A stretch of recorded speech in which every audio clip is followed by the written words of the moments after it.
Good morning and welcome to the Roadmap MBA. My name is Ashleigh King and I am a guest presenter on the show, and I'm really excited to see you today for anyone watching or listening. So I really wanted to start first by just chatting about my week and seeing how other people's week's been. So it's been a super hot weather in the northeast of England and around the UK. Uncommonly warm weather. We've also had threats of thunderstorms. So it's been quite interesting, I think personally, as someone who's interested in business and how external trends affect us, thinking about how the weather can affect our transport systems, our healthcare, some of the challenges that we have that are different to in the winter months. I also know that for me as a content producer or, doing a lot of filming, it can be so hot. So I've got this very huge jacket on to show you a particular point about what I'm talking about today, and then I'm going to have to take it off because if you've ever been in a studio, you'll know that the lighting gets so hot. So if you're watching, say hi. It'll be lovely to see you and say hello. I also wanted to just give a shout out. If you have any interesting topics that you would love to know more about relating to Masters in Business Administration, MBA content, but also general, business content. If you'd like to know a particular topic or a case study that you'd like me to look at, please give me a shout, because I love to present my own content and I love to research and find things that I think will be interesting. But I'd also like to know, who else might be listening and watching and what you might want to know more about. So if you've got any tips, just let me know. Really great to see you, Barbara. Hi. Anyone else coming in? It's good to see you this morning. So yeah, if you've got any tips of what you want me to cover next time, I would love to do some research and get something really meaty and helpful for you. So some of the topics I've looked at so far have been neurodiversity, so that's sharing my own story, although I would like to cover that in a little bit more detail, mainly around how we can make our workplaces more accessible.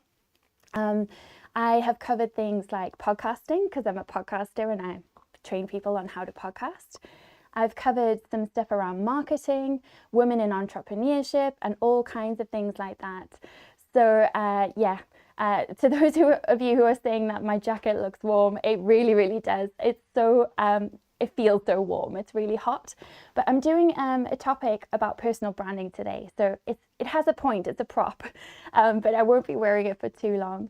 So it's great to see, people commenting and saying hello. That's really nice. While I'm waiting and before I launch my topic, I just wanted to say a little bit about me for those of you who haven't watched this stream before. So the Roadmap MBA is a really fabulous resource, especially at the moment when we're all worried about rising costs. A lot of people aren't able to afford, traditional business education. So particularly around an MBA, it can be very expensive. It's an investment. And what I love about the Roadmap MBA is it's in over 30 countries around the world now, but it also is something that you can access online. So you get, a physical document that you can work through at your own pace, but you also have access to resources and videos, classroom teachings. So it's a great way that you can actually upskill yourself at an affordable cost. And every time someone buys a course is gifted away. So that to me is really special. I think it's a very unique way to do business education, and I'm excited about the future. I think standard business education has needed a shake-up for a while. So for me personally, I'm really excited about that. So that's about the Roadmap MBA. In March 2022, so this year, I was invited to present as a guest trainer to see if I liked it, and if I wanted to do it. And I wanted to say I'm so grateful for that opportunity, because every 2 weeks I get to present and practice live presenting, which is really cool because I'm always wanting to push myself out of my comfort zone, but it takes quite a lot of courage, I would say, to present live when you don't know who's watching, you don't know who's listening, you don't know what people are going to think or say, or what if they don't agree with you, what if you're not smart enough, all these things that go through our head. So actually all of this is so relevant to what I'm talking about today, which is personal branding and why your personal brand matters and how you can build it. So that's a bit of an intro about Roadmap MBA about me, but I'm really enjoying seeing some of the comments coming in. So Paul King is saying, my hat is the perfect example of personal branding. That's a very good point. This hat is so valuable, and I'm going to tell you more about the hat during this session. But obviously with my lovely jumper today, that's another personal branding thing. I've got some headphones on, but I am feeling very hot. So I think what I'm going to do is dive in so I can take the jacket off. Okay.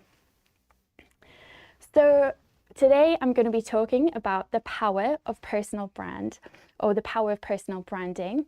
So I believe that personal brand is really important because it can bring so many incredible opportunities. And I've read so much around this topic, but I was just actually looking at a post earlier. I think it was a recent post, but Joe Glover from Marketing Meetup had shared the power of personal brand. And actually he was in a lift, just a random selfie of him on LinkedIn. But what he had said is that we all know someone somewhere where we're kind of thinking, oh, I really need that thing. And then you mention it to somebody and they know exactly who you need to speak to. So that's the power of personal brand, to be really clear about who you are, what you stand for. It can bring so many opportunities. So really great to hear from Barbara saying personal brand is so important. As a photographer for Barbara, I mean, she will work with amazing, people all over, and just bringing your brand to life through photography is really great as well. I think that takes a unique skill as a photographer, so it's great to see you here, Barbara. Okay, so let's dive in.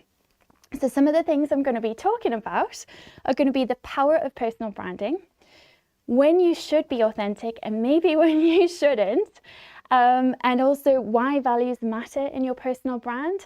I'm also going to talk about the things that I do to help me make better decisions if I get stuck in my business.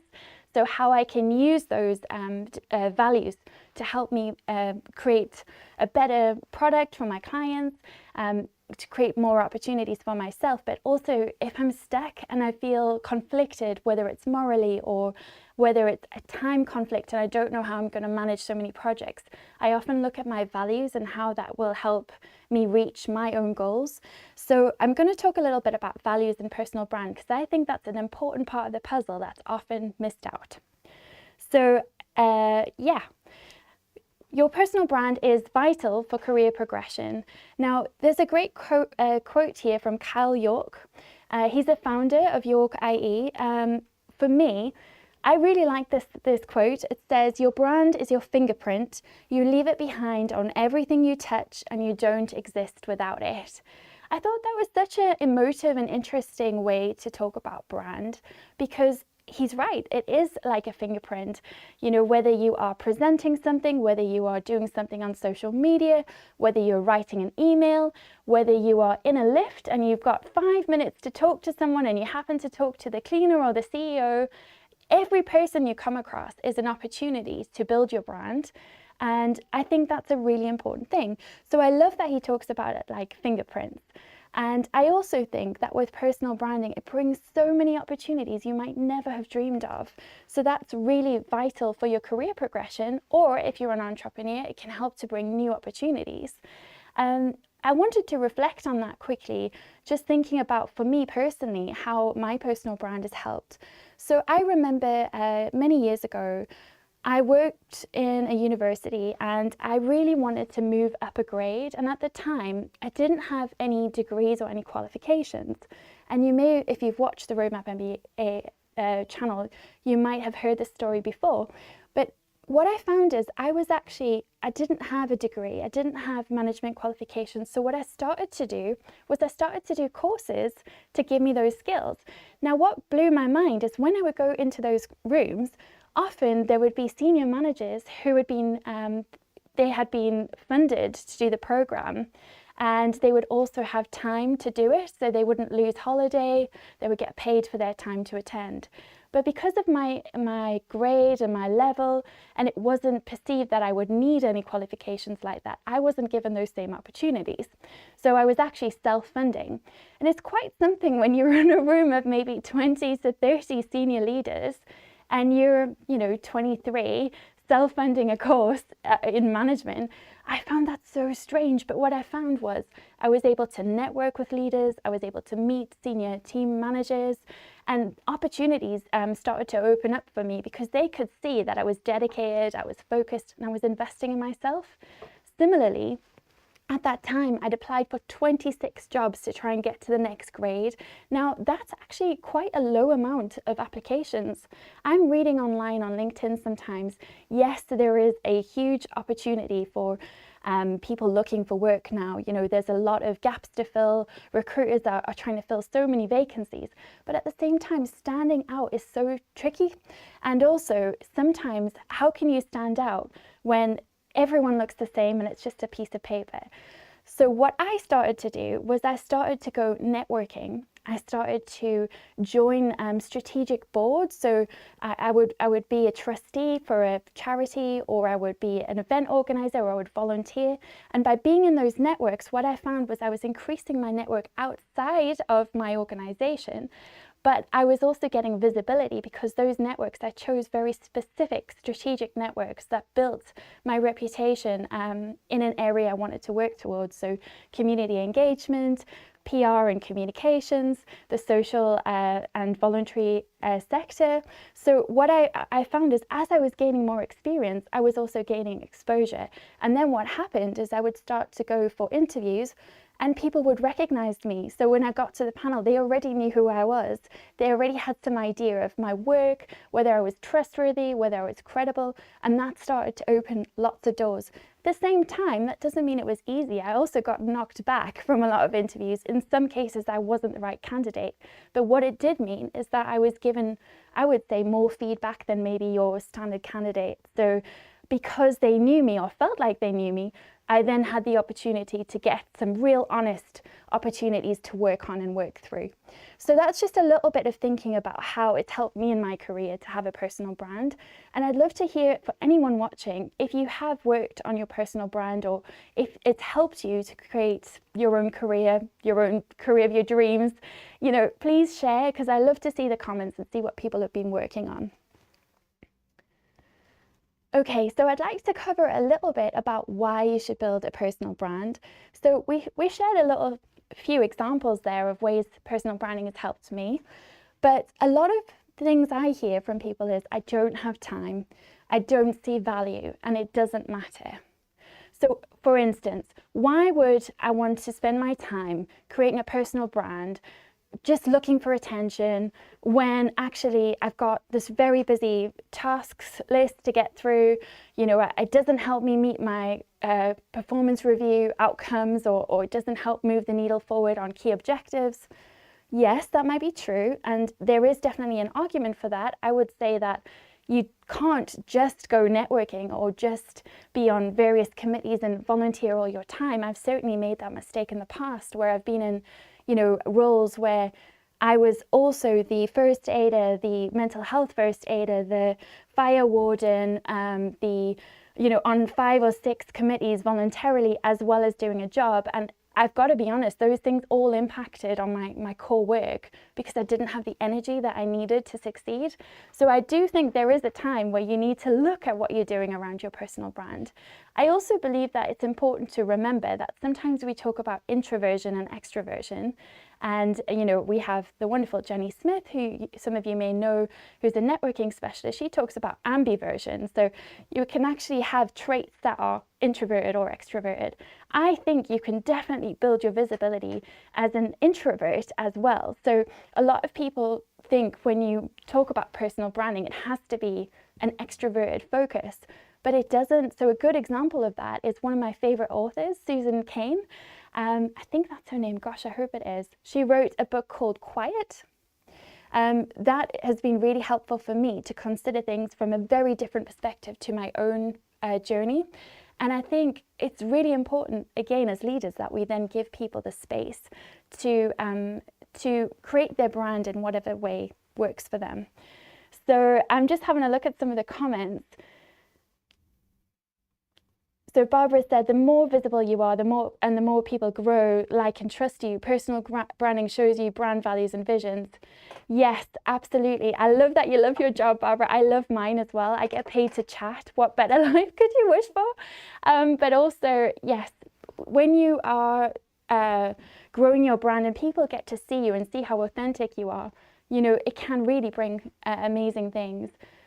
You do never know who's watching, Paul, so you're right. I mean, I was saying to Steve before we started today, one of the things that completely threw me is I sent out I'm going to a networking event and I wanted to say hi and send a couple of people some messages, because I don't always get time to work my way around the room. You know, it's often loads of people wanting to chat.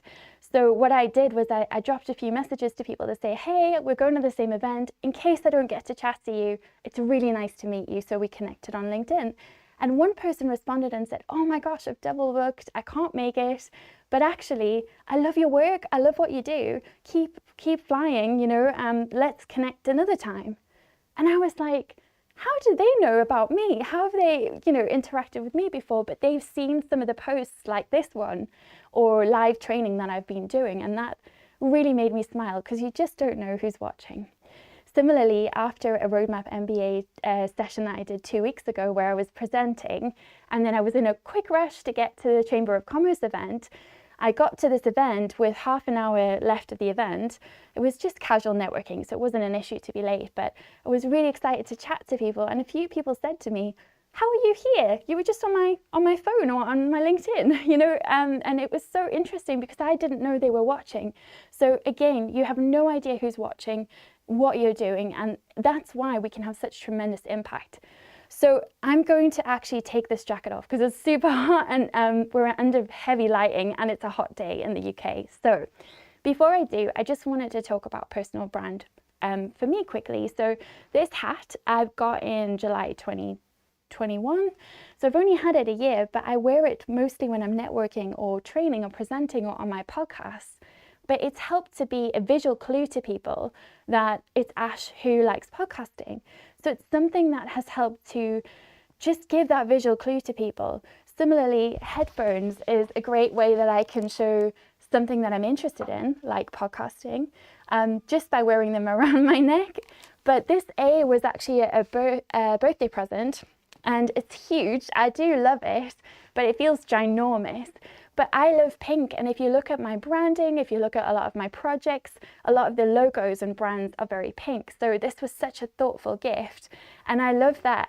You know, I can wear something so extra because I think it's quite extra and flamboyant, but that's in line with my personality. We're going to go into in a few minutes how you can adjust your own personality or your own brand to meet you know, the needs of whatever you want to do in your business or personal life.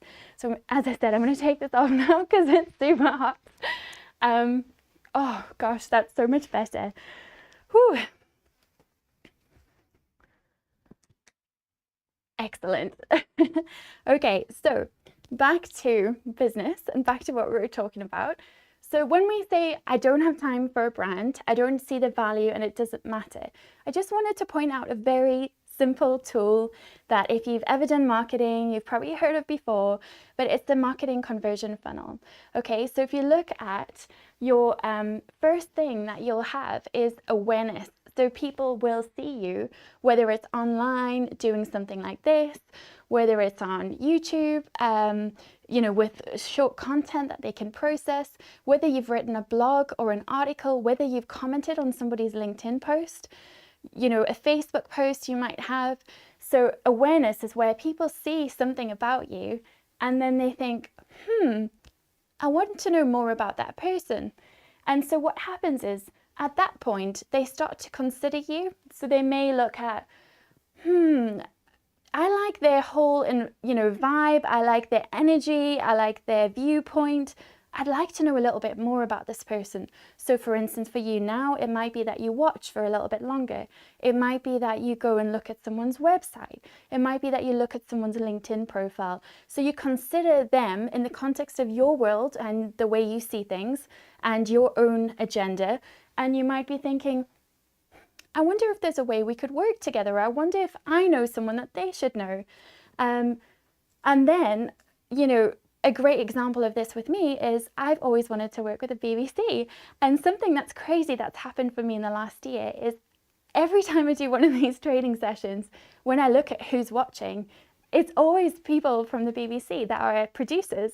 And I know that, you know, I don't know if I'll ever work with the BBC, but it means a lot to me that the people that I would love to work for or to reach are seeing the content I'm producing. And also because it's your own opinion as a content creator, that's so valuable. So be nice to your content creators out there because they work super hard. At this point, when you're considering something, when you're looking at, you know, I wonder if I could work with them, I wonder who I should introduce them to, you then have a point of conversion. So that might be where you actually fill in a contact form on somebody's website, where you book a one-to-one, where you find a way to work together, where you email somebody and connect them as a recommendation. And then once you've got that conversion, you get to loyalty. And so that might be people who like your posts, who engage with your content, who really want to support you. But the biggest thing that I love about this funnel is advocacy.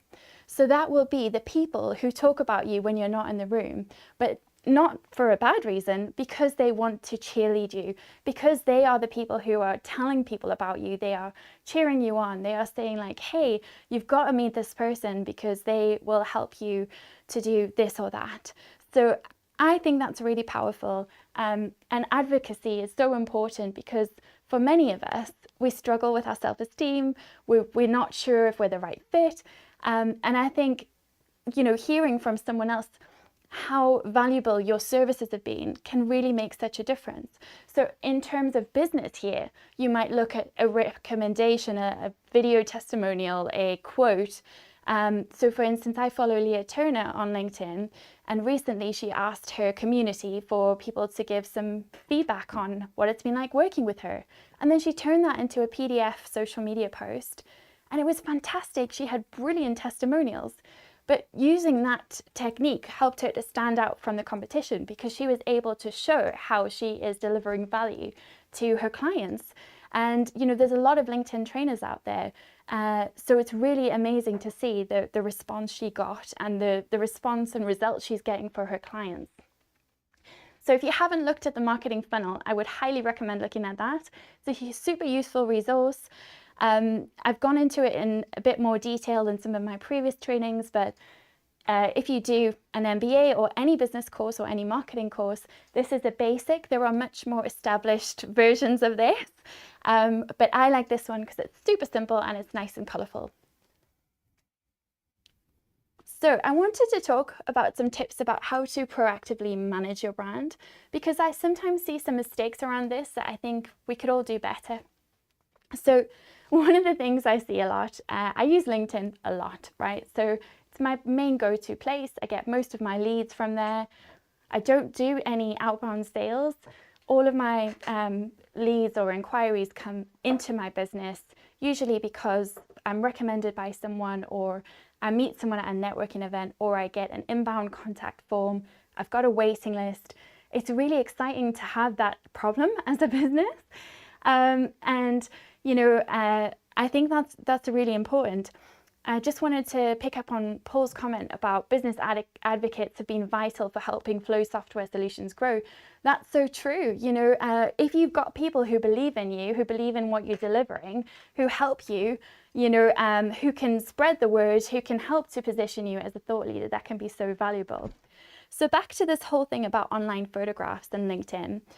If you look at someone's LinkedIn profile, this happened to me the other day. I met someone, had a great time chatting to them at a networking event, and then went to add them on LinkedIn, and they just look totally different. So the picture must have been about 10 years ago. So we all age, we change, we adapt, we go through stress, we go through things in our lives.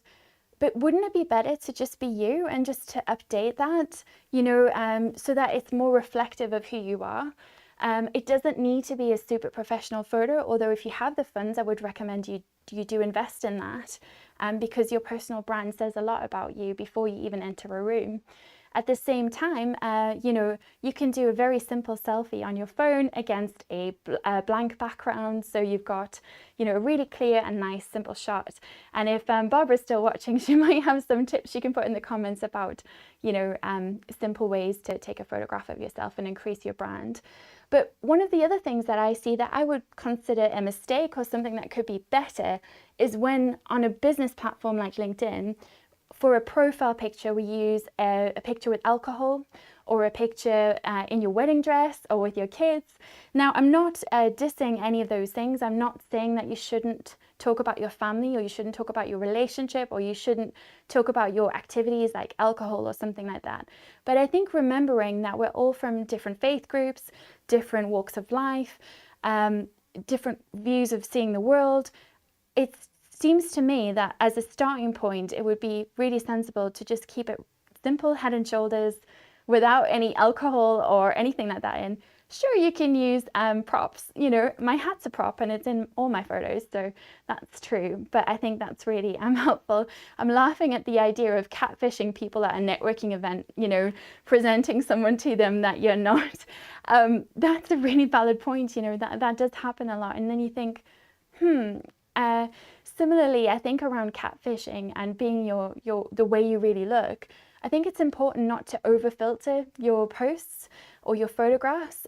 This is something that is quite important to me because I'm seeing a lot of young women. I mentor a lot of young girls who tell me, you know, they're 14 years old and they're saying, I would never post a picture on Instagram without a filter on it. And I think as much as I love to be a girly girl and I love eyelashes and nails and stuff like that from time to time, I think it's important not to over filter yourself because we all are beautiful in our own unique ways, and that's, you know, that's really lovely to see the different ways we can be in the world. So yeah, so we've got some comments about the way we write on LinkedIn, or not just LinkedIn, any of your social media, so Instagram, Twitter, something like this. How you write, especially in your blogs, is important to try and relate it to how you speak in real life. So that means that the people who are listening feel that you're speaking directly to them. Another important thing around that is to think about, you know, in marketing, we talk about personas. Who is your ideal client? So some people will love the way you talk, love the way you write, and some people will absolutely hate it. So for instance, I'm presenting on this channel today, but a very different presenter is Steve Pugh, who, you know, runs Roadmap MBA. We've got very different styles of interacting with the audience, different ways of presenting. There will be people who absolutely love his style, and there'll be people who absolutely love my style. So I like to always call this with my clients, who is your soulmate client and who is your nightmare client, and trying to be aware of that and then writing for your soulmate clients. So if you use the words that you know will reach those people who really want your services, who are looking for you and wanting to find you, you will really touch them. And I've noticed that since I've started to write in that way, it's helped me to connect with much more people in a real way. So hi Valeria, it's so nice to see you commenting. Yes, I agree that it's important not to over filter yourself. Even if you have pimples, I love that. So Sarah Davies, who many people might know, who's a very strong advocate of the northeast of England, and she's been on Dragon's Den, or is a dragon on Dragon's Den, Strictly Come Dancing, all these kind of things. One of the things I like about Sarah Davies is, although she's, you know, her media presence is huge, she still posts pictures of herself with no makeup on going for a run or doing stuff, you know, in a garden or just day-to-day life. And I think those small little parts of life that we get to experience with people are so important. So yeah, and I love that Barbara's given us some tips. So if you're looking for some photography tips, you can have some there. Thank you so much for sharing them. And the most important thing is to just have fun, which is really, really great. So I love that. Okay, so we've talked a little bit about online photographs, social media profiles matching your tone of voice, consistent messaging across social media platforms. This is something, I've got to be honest, I'm actually working on this myself. I find that I'm so busy with client work that I'm not always consistent with how often I post or how much I want to say. Sometimes I'll use the same post on multiple channels when actually something would be better for Instagram only or Instagram stories. So it's something that I'm working on. But I do think it's important to have a message that you talk about consistently. And so for that reason, your posts, especially if you're using it for business or for work or growing your business or finding new clients, or if you're doing something around a social cause, that it's around a particular niche or a particular focus. So it might be that you talk about 3 things. For me, for instance, I talk mainly around podcasting, mainly around business thoughts or topics. And also I talk a lot about neurodiversity because I have ADHD. So those are some of the areas I talk about. I might talk about things related to that, like women in entrepreneurship, why women don't seek funding, all kinds of things, or just generally around creative industries and tech sector. But what I've found is as I've started to post more with a particular focus, so for instance, podcasting, I've started to get much richer leads and a much better experience of the types of clients I want to work with. So what I'm finding now is what I said earlier about soulmate clients. I'm actually reaching my soulmate clients. I'm looking around me at the work I'm doing. I'm thinking, how did I get to work on this project? This is amazing. So it's really important to try and, speak to the people you want to speak to. I think that's really important. Okay, so bringing your own personal brand to life, some tips here as well. So this might sound a bit odd, but think of yourself as a product. So we are all, in a sense, a product. What I mean by that is we have value, we have ways of working with people, we have ways that we want to, develop relationships with people.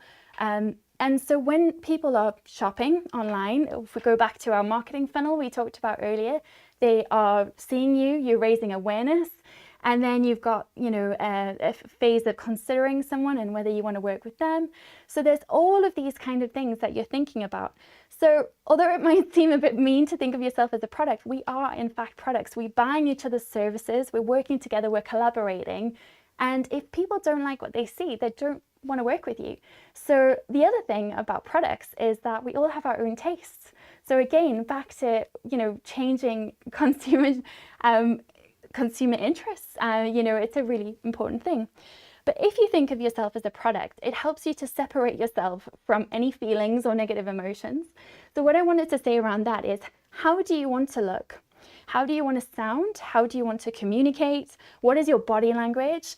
So some things you might see there is, for me, it's important for me to try and chat to people. So I see comments coming in and I want to say hi to Ashleigh, hi to Valeria again. And it's so nice to hear your lovely posts and comments, Valeria. Thank you so much. I want to be able to say hi to people because to me, collaboration is so important and people are so important. I also think, I'm a very chatty person. I love to use my hands. I'm very tactile. I like to have a lot of energy in my delivery. So when you are in any situation, how do you want to be? How do you want to answer the phone? How do you want to reply to your emails? How do you want to use an email signature? What do you want on that signature? So a simple way that you can increase your podcast views, for instance, or your social media visibility, I've added to my signature, watch my latest episodes on YouTube. It's such a simple way to get people looking at your content. So what do you want to do? What do you want to build around yourself? Is it that you want to have a bright future hat? Is it that you know that when you go to a particular event, you're going to act in a particular way? It's really important to think about the things that you might be saying without even saying a word. So I always like to smile when I go to a networking event so that people will come over and say hello, or they feel that they can chat to me. There's so much you can do to really touch people and have that connection. I also wanted to talk about things that maybe we didn't think about that give the wrong impression, but without us meaning to. So a good example of that is if you are a wedding planner, but your focus is around sustainability. So you want to do sustainable weddings, for instance, but your branding is very luxurious and expensive, and your business cards cost a fortune to create and they embossed and they difficult to recycle, that doesn't match with what you're putting yourself out as. So it's little things like that that we might not be aware of.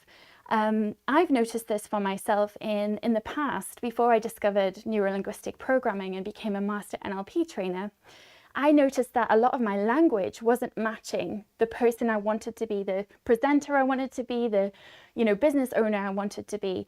And so it wasn't really reflective of where I want to go, and it felt stuck in the past. So thinking about your language, thinking about what you're doing, thinking about what you're saying, thinking about what you're wearing, all of that is really important. So yeah, those are just some things to think about. And does your behavior match your values? So this is something I really want to talk about. I'm going to have a sip of coffee, and I'd love to invite you to share any thoughts you might have around personal branding, a time it's worked for you, a time it hasn't. And if you struggle to work and live in line with your brand values, I'd love to know more about that.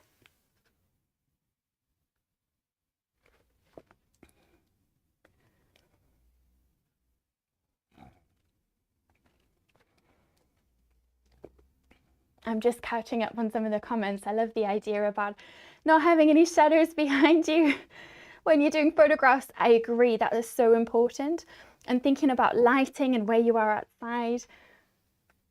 And Steve said, with behavior, you need to act in the way and for the position you want to be perceived.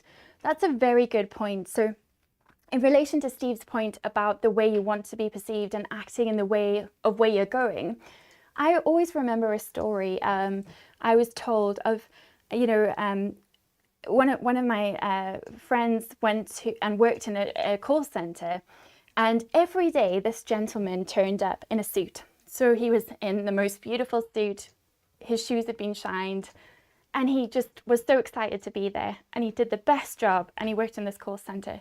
And around him were lots of young kids, young people who maybe were more interested about what they were doing on the weekend. And that's totally cool, because I've been there too.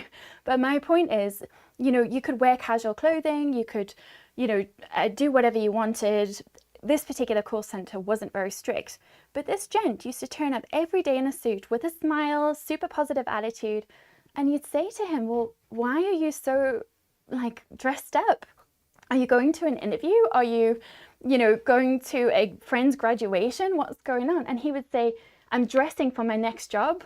I'm dressing for my next position. And just that energy and that motivation and that attitude that he was driving himself forward, he didn't know what was going to come up, but he was just, dressing for the next thing. I've always remembered that. I think it's so powerful.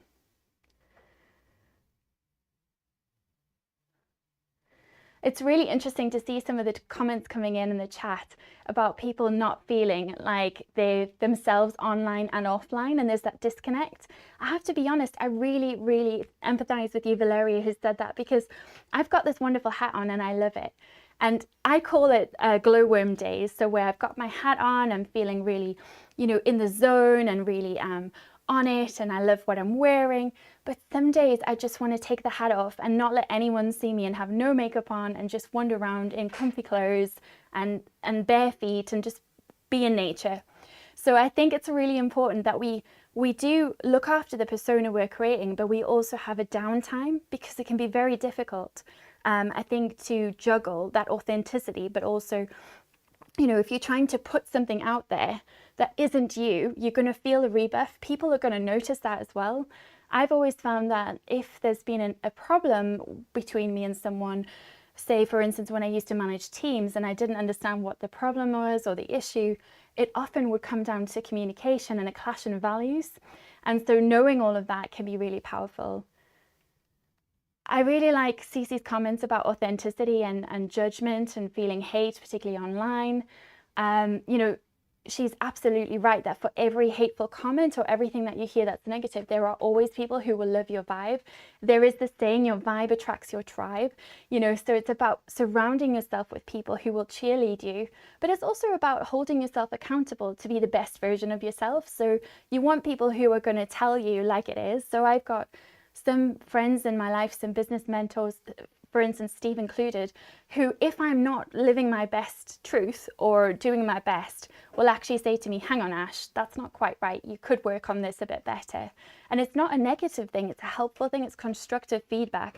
So I think it's important to surround yourself with cheerleaders, but not just your own silo or what do we call it? An echo chamber where you're just hearing the same messages over and over again.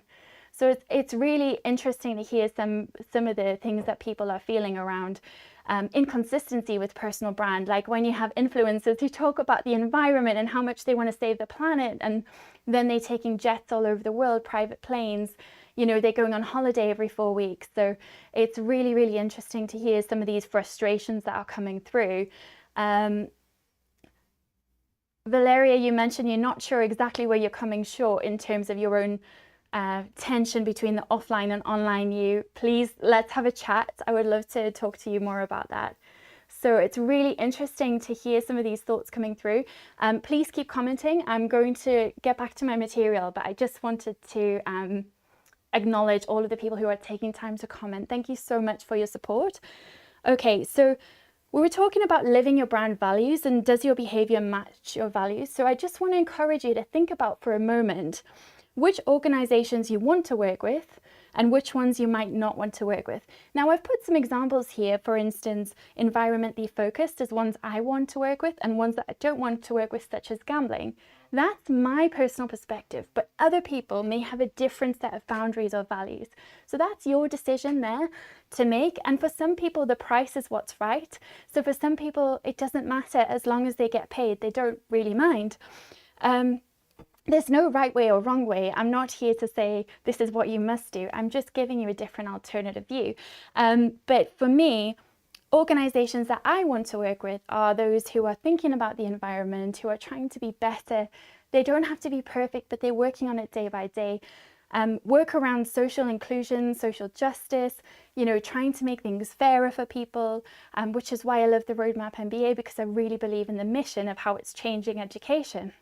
You know, things like, oh gosh, I'm thinking, I work with a lot of coaches, for instance, so helping people to find their voice and their story and really energize that. Or I'm working with a lot of disabilities charity groups where we're working on creating their podcast and their podcast strategy to share more stories of people who live with really challenging circumstances and hearing their voices in their own words.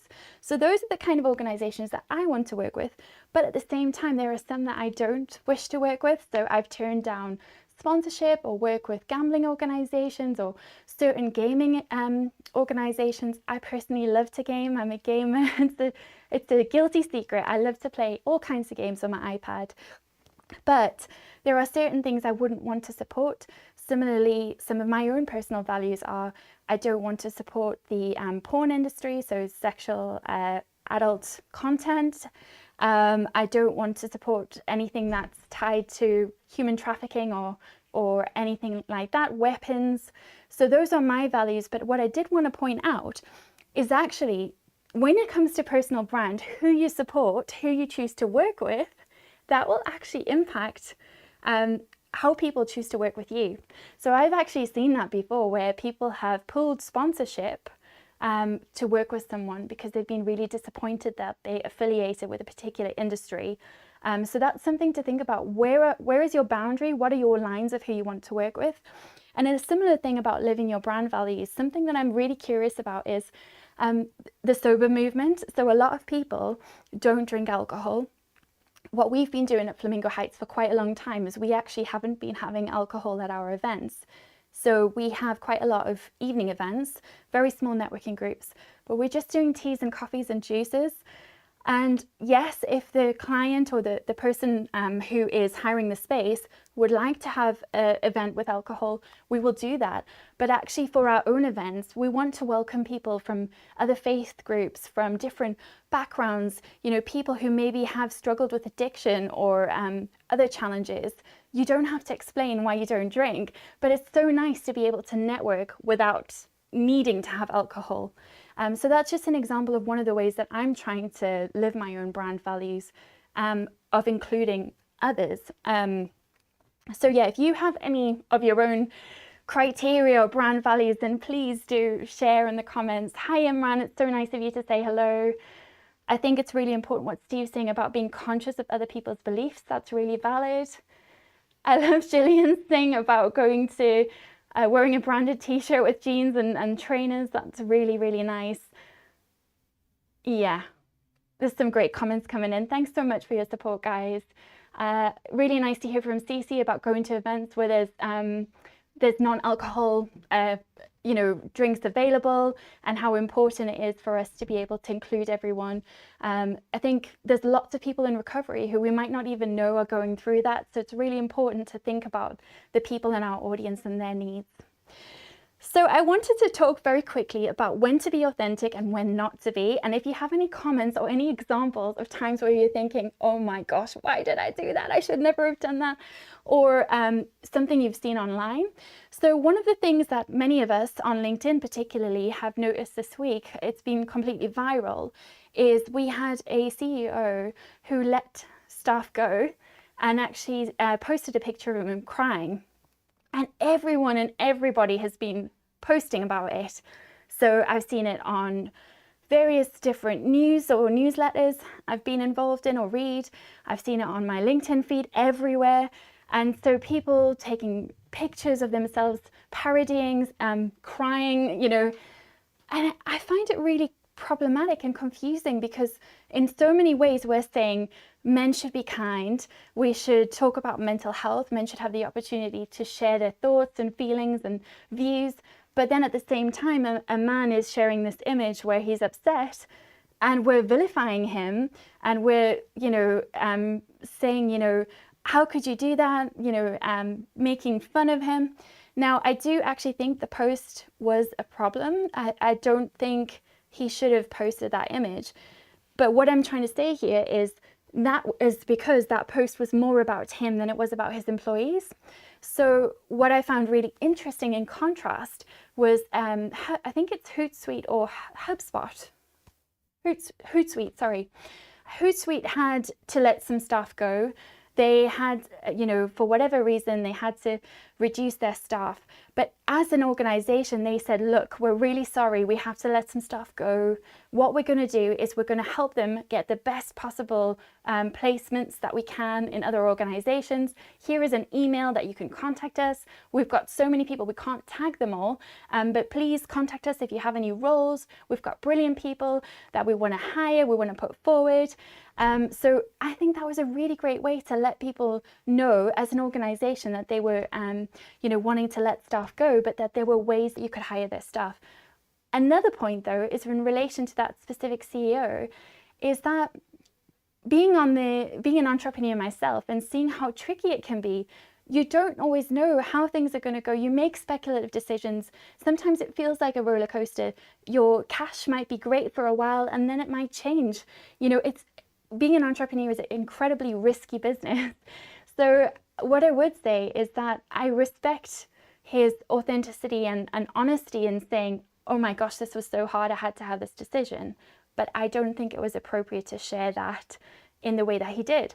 So I don't want to spend too much more time on that, because I think he's got enough airtime already. But I do want to just encourage us to remember that when you post things in your own opinion, that's great. But at the same time, people are watching you. So if you're going to post something making fun of someone, if you're going to be mocking people, if you're going to be posting a comment that might be inappropriate, if you're talking about something in a racist way, if you're talking about something that's showing hate towards another group, those things will come back to you.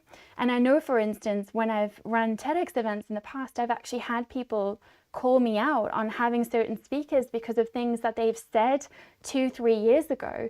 And it's really interesting how what you say online follows you. So I think that's why it's really important to be mindful of what you're talking about. Okay, this is one of my favorite things. So I think with personal branding, it's not about me, it's about you. Now, that sounds a bit of a strange concept. Let me explain what I mean there.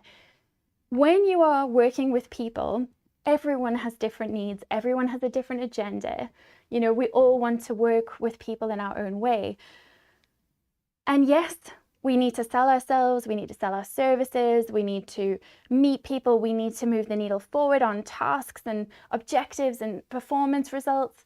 But actually, the more you help people, the more you assist your network, the more you work with others and make it about them, about your gift to them, you get a lot of research around servant leadership and serving your audience and giving. You know, that sense of working with your team or leading people forward and making it more about them than it is about you is actually really important. So for me, that's one of my values. One of my key values that I talk about all the time is collaboration over competition, and I use that hashtag all the time. But for me, it's about finding the right team that I can nurture and work with so that together we can get great results. And I think that's so powerful when you see people grow. So it's something to think about. It's not about me, it's about you. And for yourself, it's not about you, it's about the people you're working with, your clients and others. It's really interesting to see the comments coming through. We've got lots of views on our crying CEO.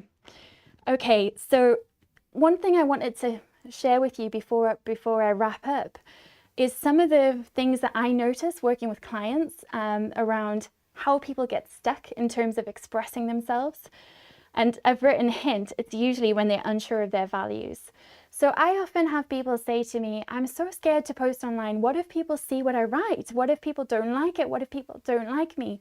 I can't start a podcast. Who would listen? Why would they listen? What if I sound stupid? What if they don't like my voice? What if I talk too quickly like I am right now? You know, what if I'm not taking enough of a breath? What if I'm... All of these things, gosh, they are so exhausting and they take up so much space in your energy.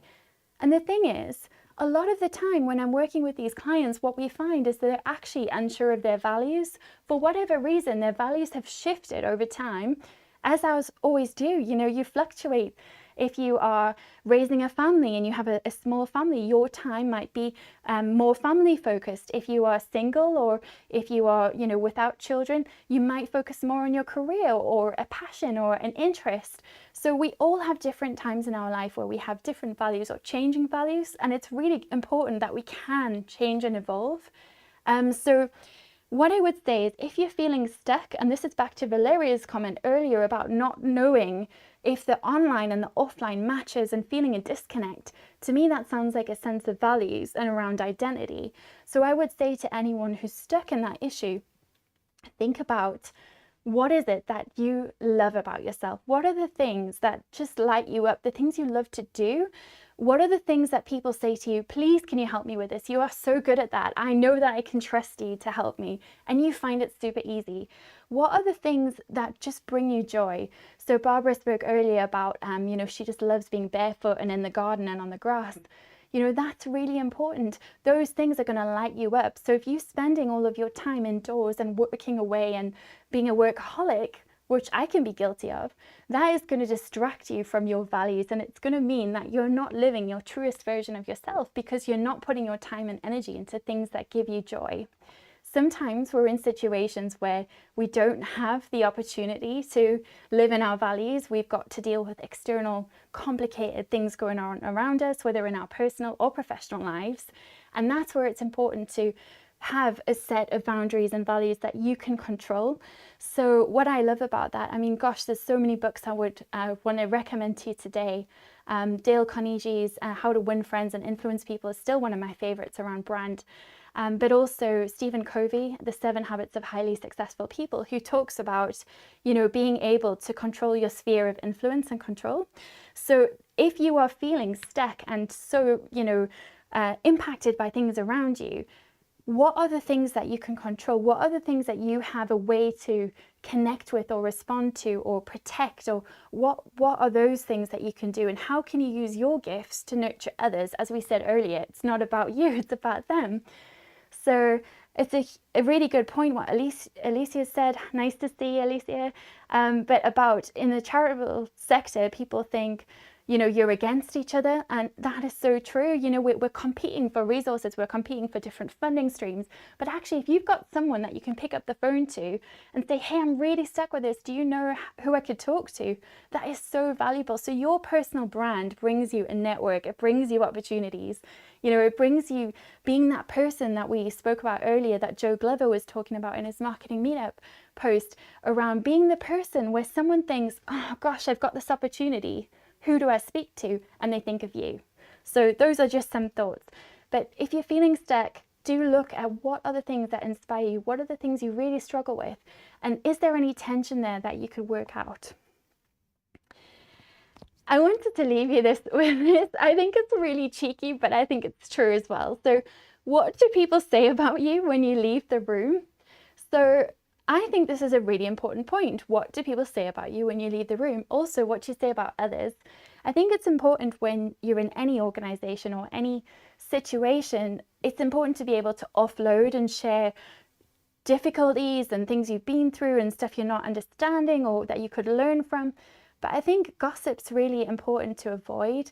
We all have ways that we can feel frustrated and annoyed by things, or when we're working with others. But when you gossip, it spreads like wildfire. Things get misconstrued, especially in an organization. So I've covered this before, looking at organizational change and culture and leadership during times of change.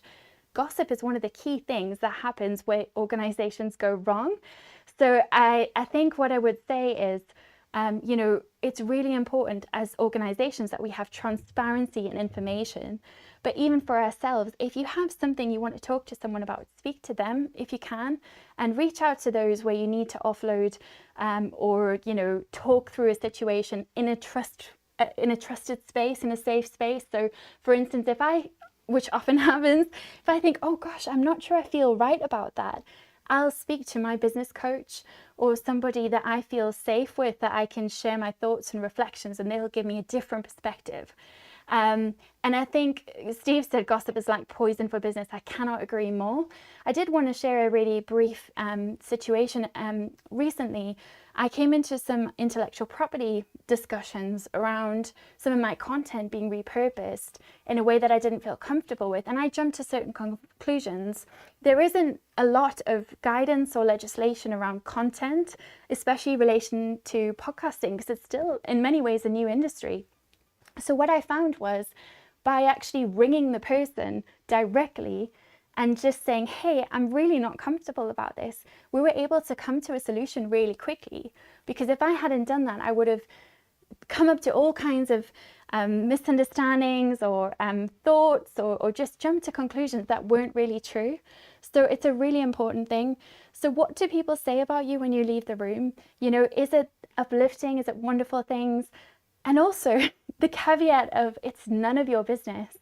So many times people will come to me and say, oh, I heard this interesting thing, or, you know, so-and-so said this. And I'm like, thank you so much, but that's actually none of my business. It really isn't, you know. So I think it's important, you know, we talk about being thick-skinned.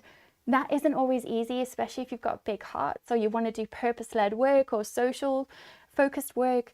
But actually part of that is around having your own strength of character, your own value system and your own personal brand that you believe in. That can help so much to cope with those challenges. And I use that all the time. You know, if I need to make a decision about a podcast guest, whether they're the right fit for me, whether it's an organization I want to work with, whether it's a project I want to work with, if someone doesn't want to pay me my usual rate, having values can help me to say, actually, I'm going to hold to my decision. So a really simple example there is, recently I was asked to work for, you know, a 10th of my usual day rate. And I thought about it and I was thinking, well, it's money and you know, and I'm worried about rising costs. I'm a small business myself, but you know what? If I do that work, I'm setting a precedent that I'm happy to be paid that amount. I'm also disrespecting my current clients who are paying my full price. And I'm also disrespecting myself, because one of my values is that with more financial support around me, by charging what I should, I actually can have more impact, I can help more people, and I can share more stories with the world. So it's really important to hold yourself to certain values, and I would encourage you today to take a look at what yours are in relation to your personal brand and what you can do with that. So that's all from me for today. I am so grateful to everyone who's commented and chatted. It's been a very chatty bunch this morning. If you do want to, if you want me to cover anything in particular, please do drop a message. Even if you're watching afterwards, you can still comment. I'll take a look at those and try and interact with some of you as well. But I'm always, looking for new ideas, things I can research, so if you've got an idea of something you'd like me to cover, a case study, something you're struggling with, please reach out. And it's awesome to see you as always. Thank you.